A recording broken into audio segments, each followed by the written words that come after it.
Hola, ¿qué tal? Bienvenidos a una nueva sesión de la entrevista Avant-Garde.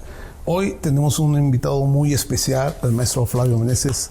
Gracias, doctor. Qué Flavio, gusto. un gusto que estés aquí con nosotros. El gusto es mío. Un gusto y un honor. Muchas gracias. Voy a leer un poco sobre la trayectoria del maestro Flavio. Él es músico, él es jazzista, guitarrista, compositor, un extraordinario guitarrista de las nuevas generaciones de jazz en México.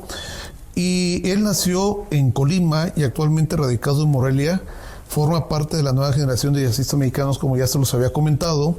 Su formación musical inició en la Universidad de Colima y continuó en el Conservatorio de Las Rosas en Morelia. Se especializa en guitarra, bajo y requinto jarocho. A lo largo de su carrera ha sido miembro de grupos como el Grupo de Jazz de la Universidad de Colima y Fusion Quartet. También ha colaborado con músicos como Saúl Cobian, Juan Alzate y Yasmín Lowell Smith. Ha lanzado 2 álbumes de estudio, Peregrinación del Alma en el 2015 y Provinciano en el 2022. Además de sus propias presentaciones, ha acompañado a reconocidas figuras de la música mexicana como Genia León, Guadalupe Pineda y Tania Libertad. Actualmente, Meneses combina su carrera como intérprete con la docencia, impartiendo clases en la Universidad Autónoma de Querétaro. Su trabajo lo ha consolidado como un referente del jazz mexicano contemporáneo, que conecta la tradición con la modernidad. Flavio. Gracias, doctor. ¿Por qué decidiste estudiar música y no física matemática? Bueno, es una buena pregunta. No sé si ya he platicado eso, pero yo tengo un hermano gemelo. Sí. Y de pequeños, los dos queríamos ser artistas. Sí. Y claro que nos encantaba la ciencia, ¿no? Y ahí andábamos, ¿no? Pero más enfocados en las artes visuales, ¿no? Y conforme fuimos creciendo, bueno, yo, los dos, de hecho, pero más yo, descubrí la música así muy fortuitamente. Y se fue haciendo mi camino así de una manera muy natural. Pero lo curioso es que mi hermano gemelo, sí, él sí es físico matemático, es investigador ahora. Sí, él vive en Alemania, pero bueno, siguió ese camino. Cosas, ¿eh? No todos los gemelos hacen lo mismo y siempre hay esa diversificación de gustos, ¿no? O sea, y qué interesante, 2 gemelos, uno a las ciencias exactas y el otro al arte, ¿no? Sí. ¿Cuándo te empezó a decir, bueno, quiero estudiar música, quiero estudiar guitarra? ¿Cómo nace esto, Flavio? Y pues fue muy fortuito y natural además, ¿no? O sea, ya lo he platicado en otras ocasiones, en el sentido de que pues yo no vengo de una tradición de músicos, ¿no? Uh-huh. Desde luego que me hubiese encantado pertenecer a una familia, a una historia, pero bueno, mi camino así fue. Me encontré una guitarra por ahí, comencé a investigar. O sea, afortunadamente una de las cosas que me caracterizó siempre fue como la curiosidad. Entonces dije, a ver, vamos a investigar cómo se hace esto. Y claro, en otra época en la que la información no se obtenía tan fácil como ahora, ¿no? Claro. En la que cualquier cosa está al alcance de un botón, ¿no? Entonces, bueno, así comencé, de manera muy fortuita, pero fue una especie de apasionamiento muy profundo porque no lo pude soltar y hasta la fecha, ¿no? No. Creo que es algo muy natural entre los músicos que tengamos de repente algunas crisis y dudas, ¿no? Sobre si lo que estamos haciendo de verdad cumple nuestras expectativas o no. Y llegan esos momentos en los que uno se cuestiona si de verdad está haciendo lo que quiere. Pero yo, por más que le doy vueltas, digo, es que no, o sea, no me veo haciendo otra cosa, ¿no? Sí, que haciendo música, claro. A lo mejor pudiera tener mucho potencial haciendo otras actividades, pero no he logrado hasta ahora, al menos, como concebirme haciendo otra cosa. No, porque tu potencial lo lograste haciendo música. Ahí está tu verdadero potencial. Y quien ha escuchado a Flavio, pues realmente es un gran guitarrista. Y empiezas en Colima. Sí. ¿A estudiar con quién? Sí, bueno, ¿cómo? Yo comencé a estudiar en la Escuela de Bellas Artes, que es el IUBA de allá. Uh-huh. Pero bueno, obviamente enfocado hacia la escuela académica, ¿no? Sí, claro. Entonces empecé a estudiar solfeo, armonía. Pero yo siempre tuve la inquietud del jazz y esto fue en un periodo en el cual todavía no había esta nada. Música incluso no solo no se enseñaba, sino que además era menospreciada, ¿no? Sí. O sea, se le trataba como algo inferior y que desde luego no merecía como la pena del estudio formal. Y perdón que haga un paréntesis, eso para todos los que nos escuchan, porque eso me tocó a mí, tiene una razón de ser, porque en México y como en muchas partes del mundo, todo estaba academizado en relación a la música clásica. Todos los conservatorios enseñaban a cómo tocar Mozart, Chopin, que eso está muy bien, ¿no? Y la mayoría de los maestros eran lo que sabían. Y si a ellos se les hablaba algo de jazz, como no lo sé, me autodefensa, eso no sirve y todo este tipo de cosas, ¿no? Y como decía Flavio, era muy difícil conseguir un libro de jazz, Flavio, sí, claro. en los 80s y también te ha tocado a ti, y que ahora con la tecnología, pues nomás uno se mete en una plataforma y aparece en ciento libros, ¿no? o discos, por ejemplo, ¿no? Ya no solo material de estudio, simplemente discos. Es que conocer la música, o sea, era complicado, ¿no? Había que encontrar a alguien que tuviera una fonoteca. Bueno, así fue, ¿no? Entonces, afortunadamente, o sea, yo comencé estudiando guitarra clásica y me gusta, pero yo tenía esta espina, ¿no? Y decía, no, es que no me puedo quedar aquí, o sea, no voy a hacer eso nada más, porque así es como funciona el sistema, ¿no? O sea, tengo que buscar áreas de oportunidad. Y entonces me seguí, ¿no? Comencé a tocar puertas y así fue que conocí al maestro Alzate. En Morelia. En Morelia, exactamente. Que bueno, fue justo este periodo, hace como de los 2000, empezando los 2000, en donde las instituciones y las academias comienzan a abrirse a nuevas opciones, más allá de la tradición del conservatorio, ¿no? Que desde luego sigue existiendo, pero bueno, ya se veían estas áreas de oportunidad, ¿no? Y yo, digamos que me tocó estudiar durante esa transición. Y cuando empezaste a experimentar esta forma de hacer jazz, ¿qué hiciste? ¿Qué sentiste? ¿Qué pensaste? ¿Cómo lo asimilaste? Bueno, ha sido una experiencia como muy, muy compleja hasta la fecha y sigo aprendiendo de eso, ¿no? Pero a mí no se me olvida las palabras de un maestro y amigo, también músico con el que he compartido mucho, que se llama Aarón Cruz.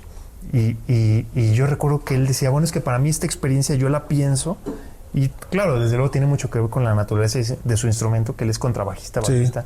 Dice, yo lo pienso como que a mí me gusta tocar o conversar con mucha gente, con la mayor cantidad de personas, o sea, porque asumo la música como una conversación, una plática. Entonces, a mí me gusta estar conociendo a las personas a través de la música, ¿no? Entonces, yo traté de adoptar ese enfoque, decir, ok, entiendo cómo funciona más o menos este sistema, desarrollo mi discurso, pero también me gusta pensar que me estoy formando para poder compartir o construir la música en comunidad, no solamente como mi voz aislada, sino como mi voz como parte, vamos a decir así, como si fuera una fuga, ¿no? Entonces, muchas voces se están combinando para crear una obra más compleja. Un diálogo importante, ¿no? Porque cuando uno hace jazz, cada quien tiene un estilo. Si yo los invito a que escuchen a muchos jazzistas, cada quien tiene un diálogo diferente, nadie suena igual que el otro, porque realmente llegaron a construir un diálogo importante, su propio diálogo, que es lo que muestran, y eso es el jazz. Cuando uno está interactuando con un jazzista, cada quien hace su propio diálogo, y es lo que platica el maestro Flavio, este lenguaje que se comunica entre todos, y que eso hace realmente algo maravilloso, ¿no? Claro, totalmente, ¿no? Entonces, bueno, yo he procurado desde entonces que ese sea mi enfoque, ¿no? O sea, es como si, bueno, yo tengo algo que decir, pero también ¿cómo puedo yo aportar para el discurso de alguien más, ¿no? Y de qué manera lo que yo puedo crear o lo que yo tengo que decir puede ser usado para construir algo más complejo en comunidad, ¿no? Esa es la visión que a mí me gusta, ¿no? Porque claro, hay personas que tienen a lo mejor una identidad más como hacer solistas, ¿no? Que me gusta, claro que me gusta hacer solista, pero yo disfruto mucho esa otra parte, ¿no? La de estar construyendo en comunidad, ¿no? Eso es muy padre. Sí, totalmente. Cuando se hace jazz entre todos, un diálogo interesante. Ahí en Morelia, ¿quién fue tu maestro de guitarra y quién te involucró? Ahí en el jazz fue con el maestro Alzate. Sí. ¿Cómo estuvo ahí? Pues lo interesante con él es que la enseñanza estuvo enfocada hacia el lenguaje, ¿sí? No al instrumento. Yo en ese entonces iba a Ciudad de México y tenía mis maestros allá. ¿Quién era tu maestro en México? Bueno, tuve varios. Primero, mi primer maestro así, con el que yo me quito el sombrero, fue Cristóbal López, que es uno de los grandes guitarristas de México, ¿no? Él, pues, digo, sigue tocando y presentando su música, pero yo lo recuerdo mucho a él con los duetos que hacía con Enrique Neri, por ejemplo. Hacía guitarra y piano. Tremendo guitarrista, de verdad. El gran maestro Enrique Neri en el piano. Sí. Él fue mi primer maestro. Después comencé a tomar clases con Francisco Lero Larrea, que bueno, hasta la fecha es considerado como uno de los grandes referentes de la guitarra de México. Y también con Emanuel Mora, ¿no? Un gran maestro que ahora también se está dedicando a la laudería, justo a construir instrumentos, pero enfocados hacia el jazz, guitarras de jazz, ¿no? Entonces, bueno, ellos fueron mis maestros. Y una de las maneras en que también el maestro Alzate me ayudó mucho, además de estar trabajando o estudiando la música como un lenguaje, fue el tener la oportunidad de el trabajo de ensamble, porque él me invitaba a tocar con él, ¿no? Entonces cada fin de semana era ir a tocar y descubrir algo nuevo. Y agárrate, pero ¿no? en la práctica sí, a ver, ¿no? O sea, y uno se da de topes ahí, ¿no? Porque dices, o sea, ya no puedes como maquillar algo o no sé, construirlo artificialmente, ¿no? Te enfrentas a la música en el momento real y eso hace que te enfrentes también como a tus vulnerabilidades, a tus debilidades o tus áreas de oportunidad. Y fortalezas, ¿no? Porque también... Sí, pero en el sentido del estudio y el crecimiento, creo que lo que más duele es enfrentarse a la las realidad, debilidades, ¿no? Es decir, me falta esto, me falta lo otro, lo otro. Claro que uno siempre va a tomar las fortalezas para mostrarlas, ¿no? Decir, bueno, aquí me siento cómodo, pero cuando te hacen enfrentarte a esa otra parte es cuando también te encuentras con el crecimiento, ¿no? Que desde luego es incómodo y doloroso, pero así es el proceso del estudio en la música. Bueno, y que quede claro, y a quienes nos ven, el jazz así se inició. O sea, todos los grandes músicos del jazz, no creo que fueron a estudiar a Moscú, ni fueron a estudiar a Alemania. O sea, eran buenos instrumentistas, y un ejemplo que puedo poner es Charlie Parker. O sea, Charlie Parker, ¿cuántas veces no salió humillado? No, bueno, y sufrió mucho, ¿no? Sufrió mucho, pero construyó él mismo. Se agarraban en el escenario y órale, improvísele. Y él mismo creó un lenguaje después de estar escuchando. Él mismo fue experimentando. Y lo mismo pasó con mucha cantidad de músicos. Y de encerrarse horas, ¿no? Porque dicen, uno de repente ya ve como el producto terminado, ¿no? Como decir Charlie Parker y lo estudian ahora como una de las grandes mentes del siglo XX, pero lo que estuvo detrás de todo eso, o sea, el trabajo, y él decía que, bueno, sufrió tanto que se encerraba 12, 15 horas al día a estudiar, hasta que logró. Él decía, yo escuchaba música en mi mente, ¿no?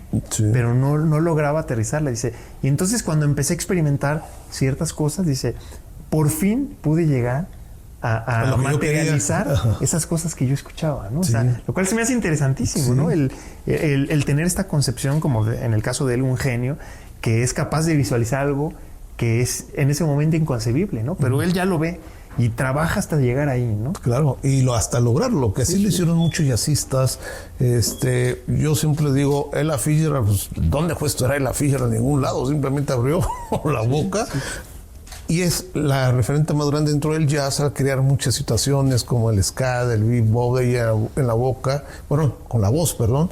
Y son estas cuestiones que se tiene que hacer con el jazz. El jazz se ve lo académico, que también hubo un jazzista, un paréntesis, no sé si lo dije también la vez pasada, que no recuerdo el nombre de este pianista, dijo, nos vieron haber consultados a los jazzistas cómo enseñar el jazz, porque lo han no, claro, no. Sí, o sea, hay muchísimos. Justo estaba viendo un video de Barry Harris, ¿no?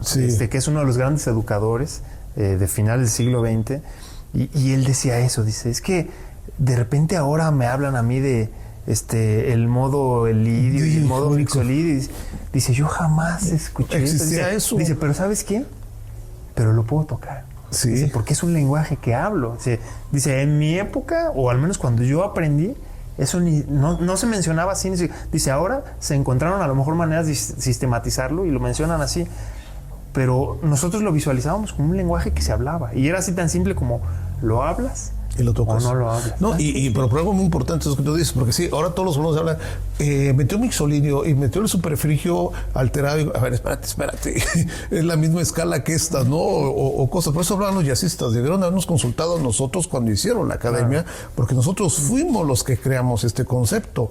Como Mal Davis creó un concepto totalmente diferente, más suave, un jazz más suave, o cuando se juntaron a hacer el famoso Canon and Blue, que cada quien dijo, hagan lo que tengan que hacer, y cada uno hizo un lenguaje totalmente diferente, y eso es lo que es realmente el jazz. O sea, el jazz sí te pueden decir, puedes improvisar con esto, pero estos jazzistas que estamos hablando de los creadores de este género, pues nunca les enseñaron, mira, aquí vas a improvisar con esto, simplemente llegaron y dale, ¿no? Sí, y eso, bueno, Kind of Blue, por ejemplo, es como el parteaguas, es un referente histórico, pero Miles siguió trabajando con eso. Y a mí se me hace muy interesante. Hay un documental, probablemente todavía esté en Netflix, no sé, porque luego van moviendo como la cartelera que tienen ahí en línea. No sé, lo vi, pero sí. de Wayne Shorter, ¿no? Sí. Donde habla de ese periodo después, en los 60s, cuando estaban trabajando, y que se metían al estudio, pero sin ni un guión, ¿no? Y que de repente dice Wayne Shorter que él tenía un cuaderno como de apuntes. Y ahí sobre y que le decía, a ver, saca tu cuaderno, a ver. Le dice, mira, me gusta esta idea, vamos a crear algo, ¿no? O me gusta esta otra idea. Y siempre que iban a grabar le decía, tráete el cuaderno, ¿no? Pero construían con base en eso, ¿no? En un concepto nada más.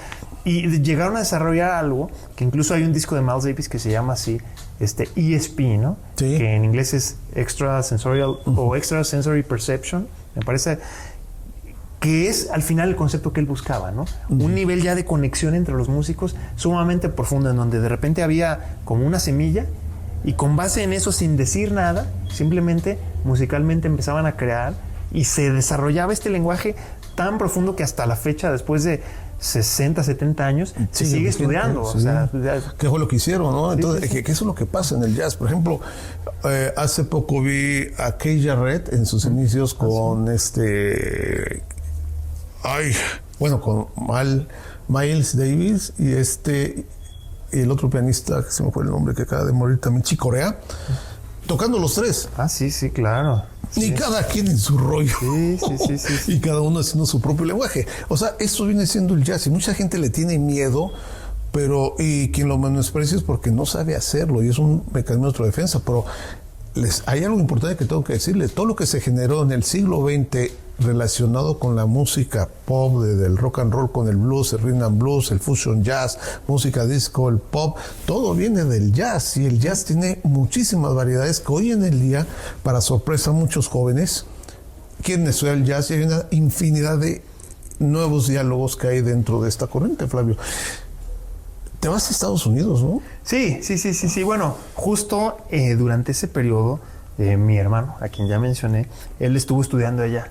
Entonces yo los veranos iba a Nueva York, él estaba en Nueva York.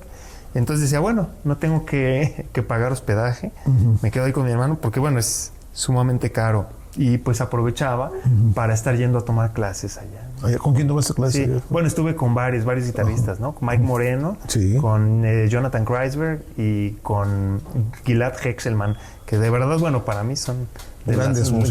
Grandes. Por cierto, hace poco estuve escuchando un disco de Gilad Hexelman que se llama Trío Grande con Antonio Sánchez. Si lo pueden escuchar, es tremendo porque es nada más guitarra, batería y saxofón. Will Vinson, Antonio Sánchez, gran baterista mexicano. Que hizo la música de Gravity. Sí, de verdad, impresionante lo que hace. ¿Y cuál fue tu experiencia estar con esos tres maestros, Flavio? Bueno, ¿qué te dejaron? Es muy es una experiencia muy fuerte, ¿no? Porque, pues bueno, ellos obviamente están desarrollando su historia y están haciendo la historia contemporánea ahí, ¿no? Y uno de repente va como estudiante, a lo mejor hasta un poco ingenuo, y pues la tarea de ellos es como aterrizarte, ¿no? O sea, aterrizarte a la realidad, ¿no? Y yo me acuerdo que uno de ellos sí fue como un poco duro, ¿no? O sea, recuerdo que me dijo de repente, a ver, ¿cuál es tu disco favorito? Y dice, es un lenguaje, hay que conocerme. Dice, ¿cuál es tu disco favorito? Le digo, bueno, Kind of Blue de Miles Davis, ¿no? O sea, que es como el que todo el mundo dice, ok, Kind of Blue. Dice, por favor, toca el solo de Cannonball en All Blues, ¿no? O sea, bueno, es tu disco favorito, ¿no? Me dice, Sí, lo deberías de saber, ¿no? Todo. ¿No? Es un lenguaje codificado ahí. A ver, demuéstrame que lo conoces. Conoces ese lenguaje, ¿no? Porque si es tu favorito, tienes que haber estudiado y saberlo, ¿no? Y yo me quedé así. Me dice, mira, te lo voy a poner simple. Tenía una pared llena de discos. Sí. Me dice, yo me aprendí todos esos discos. Y así fue como aprendí. Entonces, de repente, es algo, o sea, una forma muy como fuerte de enfrentarse a la realidad. Pero bueno, también entendemos que el espíritu de Nueva York así es, ¿no? Claro. Dicen, hay una frase por ahí que dicen que si la haces en Nueva York, la haces en donde te pares del mundo, ¿no? O sea, claro. Pero también, pues es un ambiente muy agresivo, por así decirlo. No, y muy competitivo, ¿no? Sumamente, o sea, todo el Tremendo. mundo va ahí, o sea, pero literal todo el mundo va ahí a tratar de hacer una carrera, ¿no? Entonces, sí, si no es en Broadway, en lo clásico, o entrar a Juilliard, o entrar al jazz, todo eso es algo muy, muy importante. Y Flavio, te involucras en el ambiente de estar con artistas importantes como Eugenia León. ¿Cómo llegas con ella?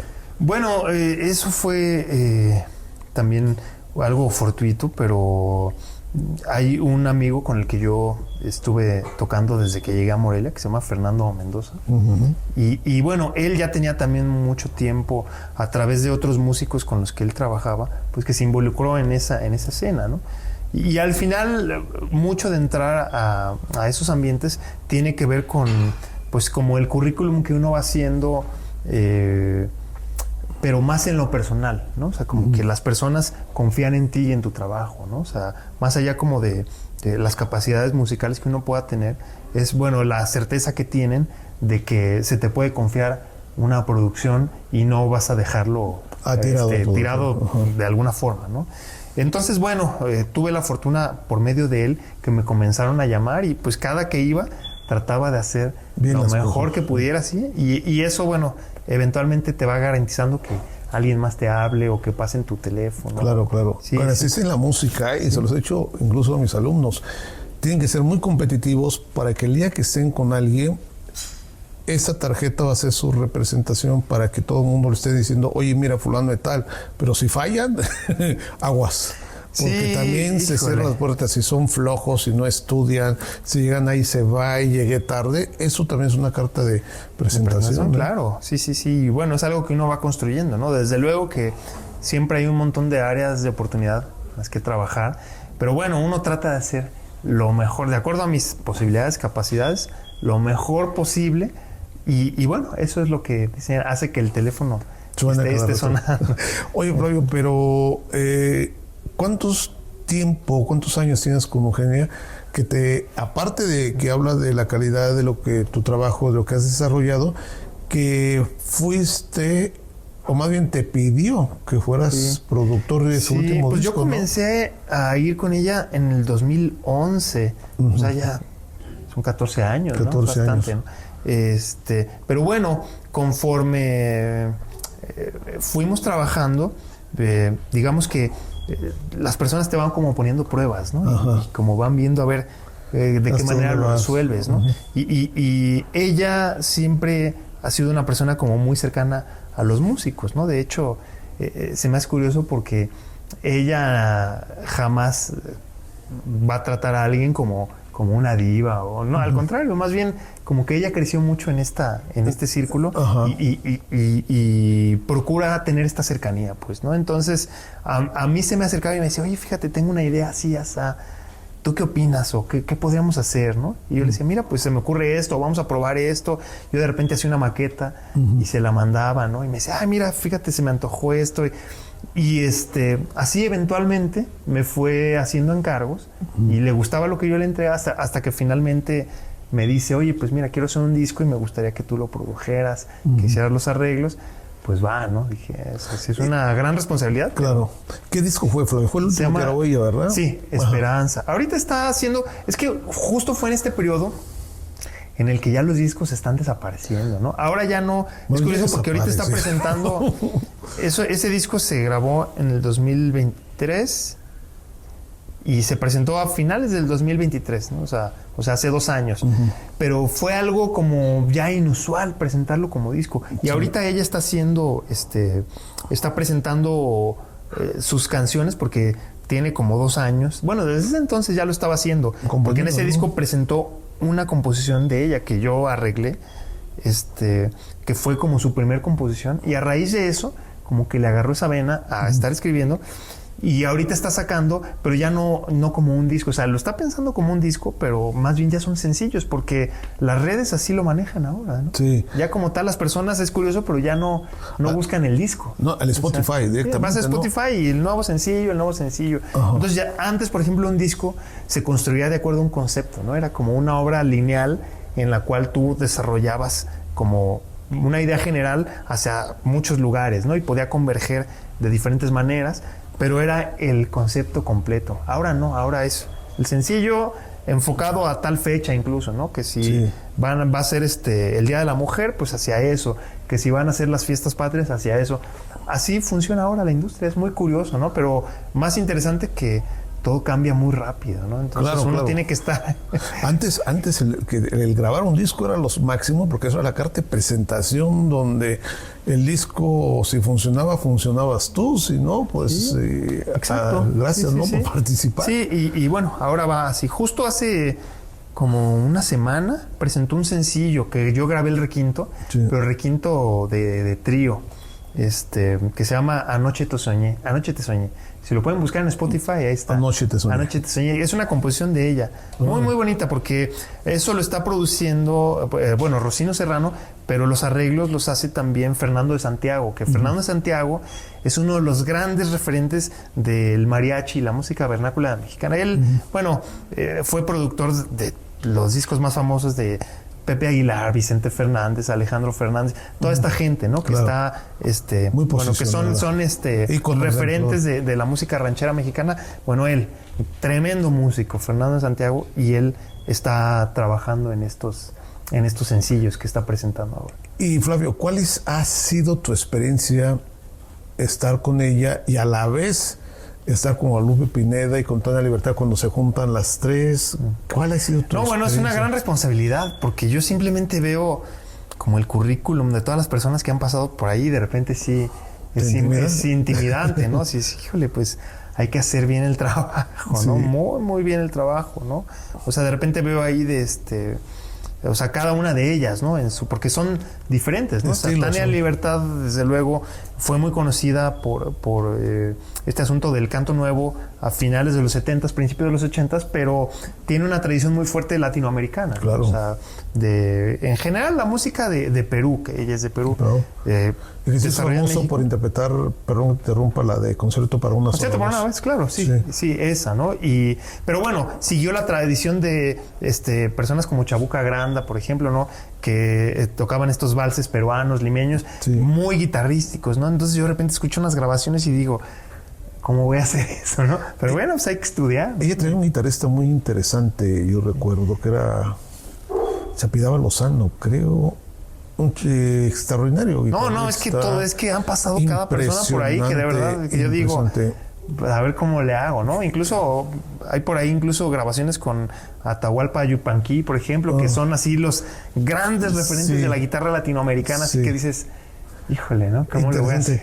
Y con Guadalupe Pineda. Sí, no, igual, ella más hacia el bolero, pero vamos a decirlo así, pop, ¿no? O sea, porque ella fue el referente de el bolero, o sea, mucho de música, por ejemplo, de Armando Manzanero y demás, pero hacia como la vertiente pop, ¿no? Claro. Entonces, 3 conceptos diferentes y ahí se junta una sola orquesta de todos los músicos, ¿o qué? Sí, exactamente. ¿Cómo se hace eso? Es una producción muy ambiciosa.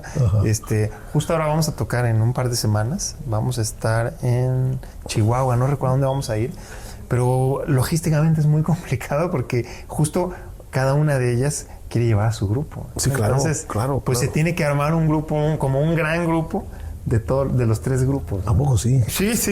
Entonces hay como 3, 4 tecladistas y 2 o 3 bajistas, 3 guitarristas. Claro, bajista nada más uno y luego guitarristas, a veces íbamos 3, a veces 2, pero está lo complejo que bajista va, ¿no? Sí, bueno. Hay que hacer casi ahí el volado. El volado. Y baterista va uno. Sí, solo. Y por lo general siempre es Es Fernando, sí. De hecho, él es el director musical. ¿Cuando van las 3? Sí, él es el director. Ya. Sí. Eres otro buen amigo que también lo traemos aquí invitando para que lo conozcan. Y entonces, cuando estás en el escenario, escuchando a cada una, ¿cómo es estar? Híjole, ahí? Es impresionante, ¿no? Porque es un concepto diferente cada totalmente, una, ¿no? Y es sumamente vasto el repertorio, ¿no? O sea, muy, muy variable, ¿no? O sea, de repente si lo analizas, o sea, hay que hacer demasiadas cosas, ¿no? Y creo que como que uno a lo mejor de las razones por las que a mí me fue bien ahí es porque se me da esto como de brincar de un estilo a otro, ¿no? Claro, de repente hay que tocar importante. sones y de repente hay que tocar mariachi y de repente hay que tocar pop y de repente hay que tocar rock, o sea, jazz, o sea, muy, muy diferente todo, ¿no? Y bueno, pues yo ahí ando brincando de un instrumento a otro. Eso es lo importante. Eso es lo que muchas veces les he dicho a los alumnos. O sea, esto lo interesante que genera el jazz. El jazz abre las puertas porque ser un músico completo con el jazz se pueden hacer tanto muchas corrientes como es el pop, se puede decir, el rock, y bueno, ritmos latinoamericanos, que eso también se puede realizar, a diferencia de un músico clásico, con todo el respeto que me merecen, porque todos músicos clásicos se le enseña a tocar a un sí, autor justo. y que a veces tienen estos problemas de incursionar con un artista y sí lo hago, pero ponme la música, ¿no? Sí,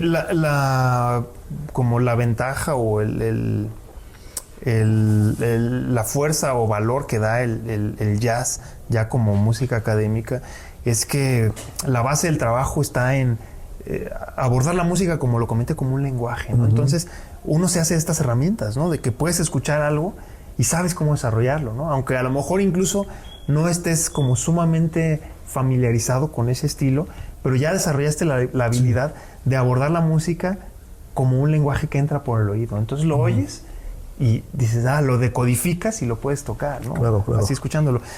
Diferente, por ejemplo, a la práctica del conservatorio, que justo leía el otro día pues una crítica que hacía un músico sobre los diferentes estilos académicos, ¿no? Decía, bueno, es que el conservatorio surgió a finales del siglo XIX. En México.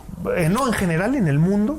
O sea, bueno, sí, en los años 19 se estableció así principios ya en Europa y aquí como escuela se establece porque había una necesidad de tener músicos para las orquestas. Y dice, en el conservatorio no te enseñaban a hacer Mozart ni Beethoven. O sea, a ellos se les consideraba como personas tocadas por Dios, ¿no? O sea, decían, pues es alguien que tiene un talento inusual y se dio. Pero no ibas a eso al conservatorio. Te entrenaban para poder tocar en una orquesta porque había una gran demanda de músicos estudiados para cumplir esa función, tocar en una orquesta, ¿no? Entonces uno se entrenaba para eso. Pero bueno, después de 100 años, digamos que el propósito o las necesidades de la industria fueron cambiando, ¿no? Entonces me parece también natural que la academia se vaya adaptando a las nuevas necesidades, ¿no? Yo creo que uno tiene que prestar mucha atención, y más ahora que el mundo cambia tan rápido, ¿no? Cada segundo, porque en eso tienes razón, porque la figura del concertista nace en el siglo XIX y más en concreto con Liszt, que empieza a tocar música de cada autor, porque cada compositor, Mozart tocaba lo suyo, Beethoven lo suyo, Chopin lo suyo, y Liszt empieza a crear esta figura del concertista en el piano, ¿no? Sí. Y como se empiezan a fundar los conservatorios, pero mucho para estar aprendiendo a tocar esta música y que se quedó como tradición y que ahorita pues el jazz, vuelvo a decir, revolucionó. ¿Por qué? Porque toda la música pop, toda la música generada en el siglo XX se genera de estas corrientes del blues y del jazz. Totalmente. Algo bien interesante, por ejemplo, que escuché hace tiempo de Alex Mercado, ¿no? Que es un gran pianista. Claro. Y él estudió clásico y luego se enfocó en el jazz. El jazz. Y él dice, es que de verdad ahorita ya no es tan necesaria, por ejemplo, la lectura musical. O sea, ¿en qué sentido? Digo, es peligroso decir esto, ¿no? Pero ¿en qué sentido? Dice, si nos vamos al siglo XIX, por ejemplo, y tú ves partituras así del romanticismo o de, por ejemplo, Chopin o Liszt, así nada más de ver la partitura te mareas, ¿no? O sea, es una cosa impresionante lo que está, porque era la manera de codificar las ideas tan abstractas que ellos tenían, el papel. Sí. Pero de repente en el siglo XX se inventan las grabaciones y dice, de repente ya no tienes que ser tan abstracto en la manera en que codificas la música en el papel. A lo mejor ya puedes escribir un guión nada más. Y sobre eso. Porque ahora ya lo escuchas. Ya no necesitas, o sea, para capturar el trabajo de un genio, ya no tienes que escribirlo así súper abstracto en el manuscrito. Ahora vas y escuchas el disco, cosa que hace 150 años no existía, ¿no? Entonces dices, ¿qué es mejor? ¿Enfrentarte a un papel visualmente súper denso o escuchar la grabación y decodificar auditivamente lo que está grabado ahí, ¿no? O sea, entonces a eso voy. El mundo va cambiando y uno se tiene que ir adaptando también a esos Siempre, cambios, ¿no? Y las generaciones y los estudios y las escuelas, porque no podemos estar viviendo de siglos pasados sin ir a la vanguardia con los músicos. Flavio, háblanos de tu música, de tu producción.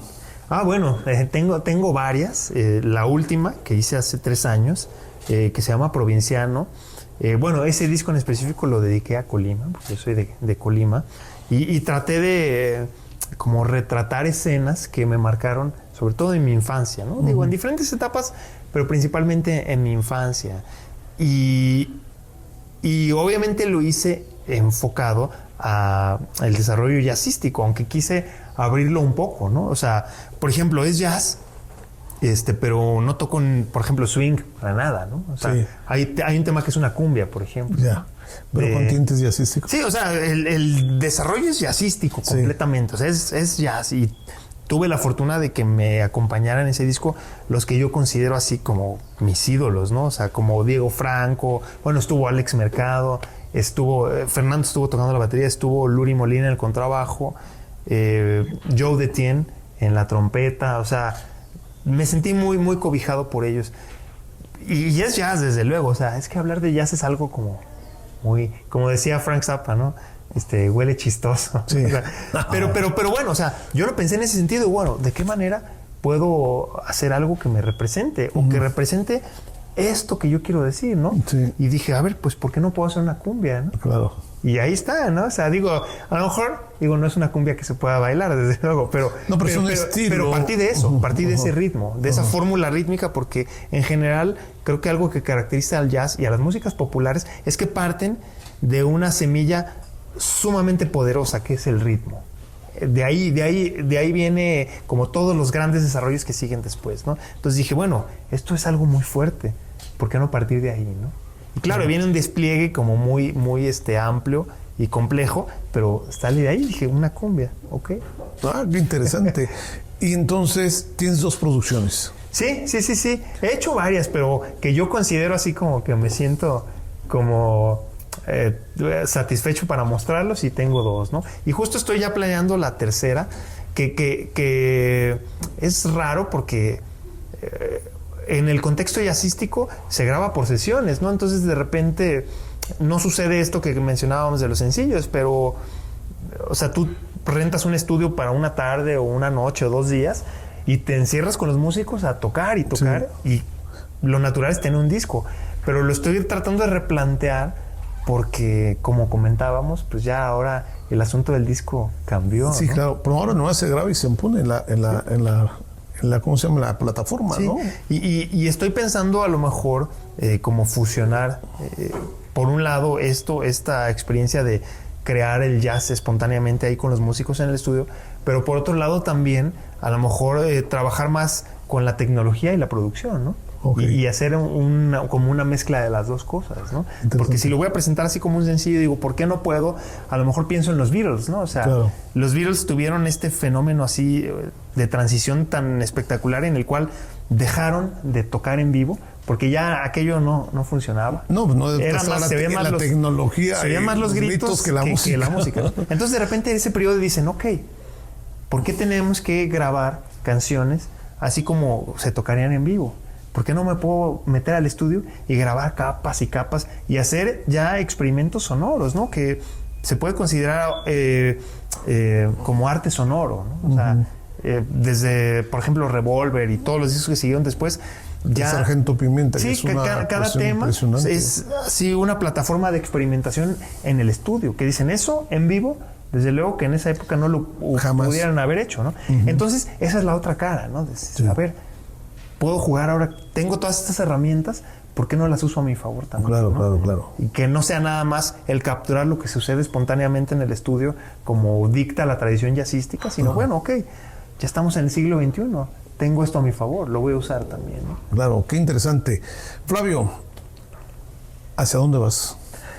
Uy, buena pregunta, ¿no? Es una pregunta filosófica incluso, ¿no? Esto de quién soy, hacia dónde voy, ¿no? O sea, quisiera tener una respuesta concreta, pero bueno, tengo muchas respuestas, ¿no? Pero lo podría reducir. Me parece que el sentido primario de mi vida es seguir creciendo. Claro. Seguir creciendo, seguir desarrollándome y seguir evolucionando hasta donde me sea posible de acuerdo a mis recursos. Porque creo para mí que si llegara a un punto en el que yo me sintiera ya como satisfecho o conforme con lo que he hecho, no sé, eso para mí significaría como estar muerto. Eso una vez me lo dijo un maestro mío que tuvo el piano, el maestro Jorge Suárez, un gran pianista en México. Dijo, Eduardo, el día que el ser humano o alguien diga no hay nada más que hacer, dice, mejor que se muera. Eso me dijo. Hay algo bien curioso, ¿no? Porque a mí me resuena eso en muchas personas. Por ejemplo, yo admiro mucho, por ejemplo, hablando de las figuras del rock, a Gustavo Cerati. Sí, claro. Que bueno, él, como saben, por ahí del 2006 o 2007 o no me acuerdo, 2010, no recuerdo la fecha, creo que 2010, por ahí, creo que sí. Tuvo un accidente cerebrovascular y quedó en coma casi una década, me parece, ¿no? Pero se me hace bien curioso porque él grabó un último disco y yo recuerdo que vi una entrevista que le preguntan de este disco. Oye, ¿qué opinas? Dice, no, es que fue una experiencia impresionante hacer este disco, pero bueno, me pasó algo muy curioso. Dice, si mañana me muriera, me sentiría satisfecho. Exacto. Y a las semanas les sucede eso. Sí, así funciona la vida y es muy raro. Está raro. Es tremendo, ¿no? Sí, son cosas que a veces el ser humano presiente lo que puede venir. Flavio, muchas gracias por estar con nosotros, haber compartido usted, tu experiencia de vida y que sea ejemplo para muchos otros. Gracias a usted, doctor. Muchas gracias. Y un honor, como siempre. Gracias. Esta es la entrevista Avantgarde y no se les olvide escucharnos o vernos en nuestras plataformas y también escucharnos como lo que es Spotify, TikTok, Instagram y YouTube. Muchas gracias.